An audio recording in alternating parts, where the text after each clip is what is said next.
Hello everyone, welcome back again our YouTube channel ABS Rider 096।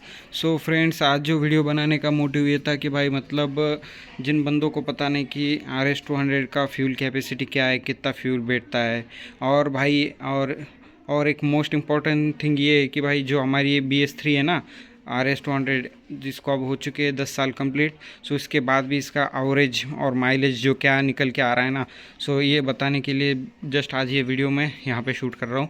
सो भाई कुछ 2 दिन पहले ही ना मैंने RS 200 में फ्यूल डलाया था, ठीक है ना। सो इसमें जो आपको फ्यूल का रिसिप्ट दिखा देता हूँ, ये देखो भाई, ठीक है, ये देखो 1374 रुपीज़ का मैंने यहाँ पे इसके अंदर जो है ना फ्यूल डलाया था, जो कि 13.3 लीटर और 105 रुपये प्रति लीटर के हिसाब से यहाँ पे रेट लिया गया है। और डेट भी देख लो, ठीक है ना, 29/3/2026 को मैंने यहाँ पे भारत पेट्रोलियम से फिल कराया था टैंक।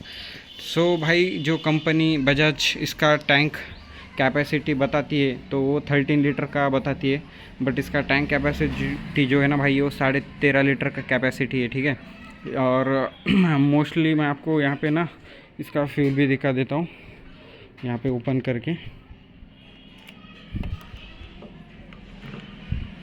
तो यहाँ पे मैंने कुछ पॉलीथीन से कवर करके रखा है, बिकॉज ऑफ क्या है भाई, मतलब बाइक ज़्यादा मतलब निकलता नहीं बाहर, तो उसकी वजह से क्या होता है कभी कभी वेपोरेशन ज़्यादा हो जाता है ना, तो यहाँ से मतलब फ्यूल का स्मेल भी बड़ा आता है जब ये टैंक गर्म हो जाता है ना। तो उसकी वजह से मैंने जो है ना इसको पैक करके रखा है, जिसकी वजह से एयर फ्लो मतलब जो इसका वेपर्स है ना बाहर निकले नहीं, ठीक है, स्मेल ना आए। सो देख सकते हो आप टैंक एकदम मतलब यहाँ पे अगर आप फिंगर भी करोगे तो ये देखो, ठीक है ना, मतलब उंगलियों को अपने फ्यूल लग रहा है, इतना फ्यूल है इसके अंदर, ठीक है। इसको बंद कर देता हूँ। ये मैंने मतलब मेरी कुछ ऐसे ही सर्चिंग करने की जो मेरी इच्छा थी, उसमें मेरे को कुछ ऐसा ही पता चला कि भाई मतलब वेपर से थोड़ा ये हो जाता है, ठीक है ना। मेरे को डाउट आ रहा था कि भाई फ्यूल हमारा लीक हो रहा है, तो उसको ध्यान में रखते हुए मैंने वैसा किया है, ठीक है। अगर आपका लीड का मतलब ये जो झाकन अच्छा होगा तो कोई इशू नहीं है। बाकी स्मेलिंग तो आता ही रहता है, बट इससे बहुत ज़्यादा आ रहा था, इस वजह से वो किया है, तो स्मेल आना बंद हो गया अभी फ्यूल का, ठीक है। और उसी के साथ मतलब बाइक जो है हमारी फ्यूल टैंक फुल करने से कितना चली है, उसके बाद से 11 किलोमीटर चल चुकी है। और अभी फ़िलहाल इसमें एक रेंज कम दिखा रहा है, बिकॉज ऑफ ये जो ना पूरा मतलब यहाँ तक पूरा ऊपर तक भर चुका था टैंक। तो उसकी वजह से मैंने क्या किया था भाई, यहाँ पे जो है ना 1 लीटर फ्यूल, ये देखो 1 लीटर फ्यूल जो है ना मैंने यहाँ पे निकाल के रख दिया था, क्योंकि बाइक को साइड स्टैंड पे अगर खड़ा किया है ना फुल टैंक में, तो फ्यूल ओवरफ्लो हो रहा था ऊपर से, और वहाँ से जो ड्रेन पाइप आता है ना यहाँ से, तो वो नीचे आ रहा था।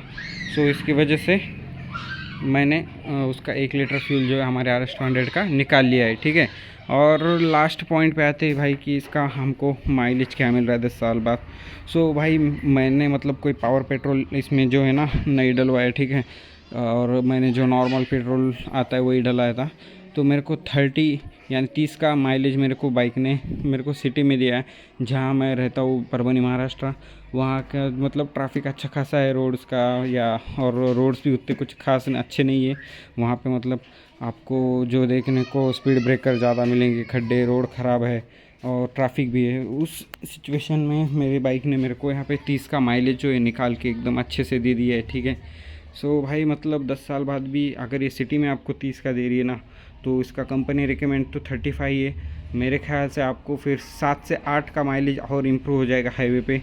अगर आप अपनी बाइक को अंडर 70 के अंदर चलाते हो तो आपको डेफिनेटली वो माइलेज देखने को मिलेगा।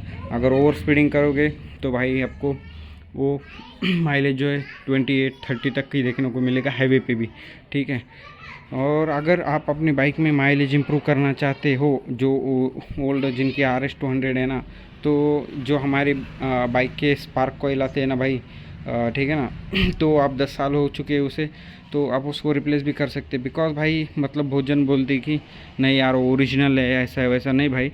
ये बजाज को जो कंपनी सप्लाई करती है वो है मिंडा, ठीक है ना। तो मिंडा के ही सारे पार्ट्स इसके अंदर डले होते हैं, जैसे कि स्पार्क प्लग या उसके कॉइल्स या दूसरे भी कुछ जो पार्ट्स आते हैं ना, तो वो सारे मिंडा के होते हैं। तो ये ऐसा कुछ पर्टिकुलर नहीं कि बजाज मेंशन पार्ट आता है, वो मिंडा का ही पार्ट रहता है, सिर्फ बजाज पैकिंग करके उसको सेल करता है। सो हर 10 साल बाद आप उसके कॉइल चेंज करिए, और हो सके इफ़ पॉसिबल भाई थोड़ा महंगा जाएगा, इरेडियम स्पार्क प्लग ट्राई करो। बिकॉज क्या होता है भाई, मतलब जो कंबशन होना चाहिए ना वो क्रिस्प एकदम भारी कंबशन हो जाता है अगर आप इरेडियम डलवाते हो अंदर और न्यू स्पार्क प्लग कॉइल लगवाते हो ना, तो आपको थ्रोटल स्मूथ जाएगा, बाइक भी एकदम स्मूथली पिकअप लेगी, ऐसा हैवी और जर्क नहीं फील कराएगी आपको। ठीक है, उसी के साथ इरेडियम इसलिए बोल रहा हूँ क्योंकि बिकॉज क्या होता है भाई, आपके नॉर्मल स्पार्क प्लग जो है ना वो कम से कम 30,000 40,000 तक चल जाते हैं। ठीक है, 30,000 के आसपास वो उनकी लाइफ कम हो जाती है।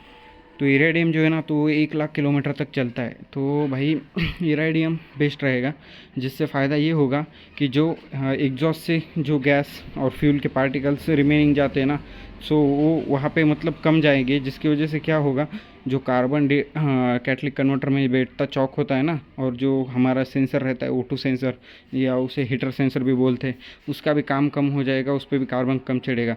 बिकॉज अपने नॉर्मल स्पार्क प्लग से जो फ्यूल पार्टिकल जाते हैं तो जो ऑक्सीजन सेंसर है वो हीट होता रहता है, उसकी वजह से क्या होता है वो पार्टिकल्स वहाँ पे जाके बर्न होते हैं। ठीक है ना, जिससे कभी कभी आपको बाइक लैगिंग इशू भी आ जाते हैं और माइलेज ड्रॉप भी अपने को देखने को मिलता है। इफ़ अगर पार्टिकल्स अच्छे से बर्न नहीं हुए फ्यूल के तो आपको माइलेज ड्रॉप देखने को ही मिलेगा डेफिनेटली। ठीक है, तो बस यही कुछ इन्फॉर्मेशन देनी थी इस वीडियो में।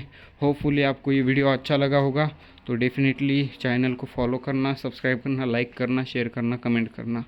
और thanks for watching this video. मिलते हैं अनदर सेम नेक्स्ट वीडियो में, तब तक के लिए बाय।